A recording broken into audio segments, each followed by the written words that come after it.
نبی پاک صلی اللہ علیہ وسلم کی حدیث ہے مسلم میں طبرانی میں، حضور نے فرمایا آؤ میں تمہیں پچھلے زمانے کے ایک ایماندار نوخیز ولی اللہ کی بات سناؤں۔ پچھلے زمانے حضور نے فرمایا پچھلے زمانے میں ایک بادشاہ جادو کے زور پہ حکومت کرتا تھا۔ جب وہ ایک جادوگر اس نے رکھا ہوا تھا تو جادوگر اس کو جادو بتاتا، وہ جادو کے زور پر حکومت کرتا۔ جادوگر بوڑھا ہو گیا تو کہنے لگا بادشاہ کوئی نوجوان میرے پاس بھیج دے، اب میں بوڑھا ہو گیا ہوں، میرا پتہ کوئی نہیں کب مر جاؤں۔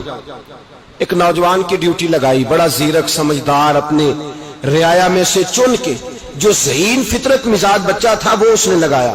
اللہ کے محبوب علیہ الصلوۃ والسلام فرماتے ہیں بچہ جادو سیکھنے لگا، وقت گزرنے لگا۔ بچہ جب جادو سیکھنے جاتا تو رستے میں ایک راہب بھی تھا جو انجیل جانتا تھا، وہ اللہ اللہ سکھاتا، لوگوں کو حضرت عیسیٰ علیہ السلام کی تعلیمات سے آگاہ کرتا۔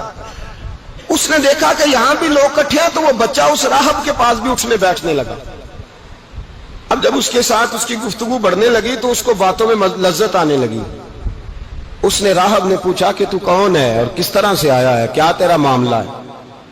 اس نے کہا جی میں جادو سیکھنے جاتا ہوں، آپ کی باتیں مجھے بڑی اچھی لگتی ہیں۔ اس نے کہا دین سیکھ، جادو سیکھنے والے کافر ہو جاتے ہیں، قرآن و دین سیکھنے والوں کو اللہ کامل ایمان عطا فرماتا ہے۔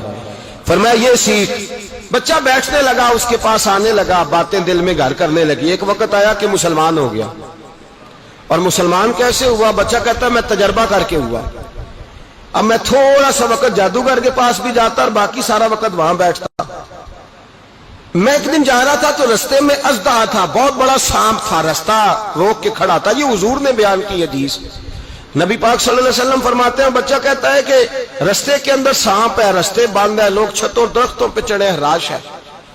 کہتے چھوٹا سا روڑا میں نے اٹھایا تو میں نے کہا اللہ اگر جادوگر سچا ہے تو اسے مار دے۔ چھوٹا سا روڑا میں نے پھینکا، اژدہا کوئی نہ مرا۔ پھر چھوٹا روڑا اٹھایا، میں نے کہا اللہ اگر وہ عالم سچا ہے تو اسے مار دے۔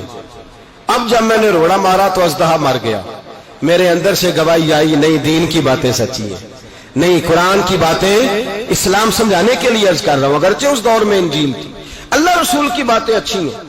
کہتے میں مسلمان ہو گیا، اب میں نے راہب کے پاس ہی رہنا شروع کر دیا، جادوگر کے پاس چھوڑ دیا اس بچے نے آنا۔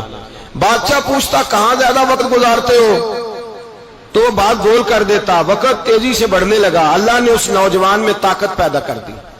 اب وہ اس کے اندر نا اللہ نے توانائی روحانیت پیدا کر دی، ابھی جوان ہے، 14-15 سال عمر ہے۔ اللہ نے اب جو بیمار بھی آتا وہ دعا کرتا تو اللہ صحت عطا کر دیتا، جو بھی آتا۔ بادشاہ کا ایک درباری تھا، بادشاہ کو پنکھا جلتا تھا، وہ اندھا ہو گیا، کوئی ایسی تکلیف آئی کہ نابینا ہو گیا، بڑے علاج کرائے شفا نہیں ہوئی۔ کسی نے اس بچے کا پتہ بتایا کانوں میں، اس کے پاس گیا تو بچہ کہنے لگا شفا تو ہو جائے گی پر کلمہ پڑھنا پڑے گا، مسلمان ہونا پڑے گا، جس پیغمبر کا میں غلام ہوں تجھے بھی بننا پڑے گا، دین پہ عمل کرنا پڑے گا، اللہ شفا دیتا ہے۔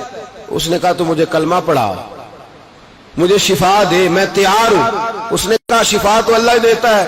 اس نے اللہ تبارک و تعالیٰ کا ذکر کر کے دعا مانگی، یہ مسلم شریف میں حدیث ہے، طبرانی میں موجود ہے۔ اللہ نے اسے شفا دی، اس نے کلمہ پڑھنا شروع کر دیا۔ یہاں ایک نقطہ لکھا ہے ہمارے علماء نے، کہتے ہیں جب اللہ ولایت عطا کرتا ہے نا تو یہ سفید بالوں والے کا حصہ نہیں ہوتی۔ اگر جوانی میں کوئی آدمی توبہ کر کے تصوف کے راستے پہ چلتا ہے تو سب سے زیادہ ولایت اللہ اسے عطا فرماتا ہے، سب سے زیادہ ولایت اس کے پاس ہوتی ہے۔ ابھی اس کے بال کالے ہیں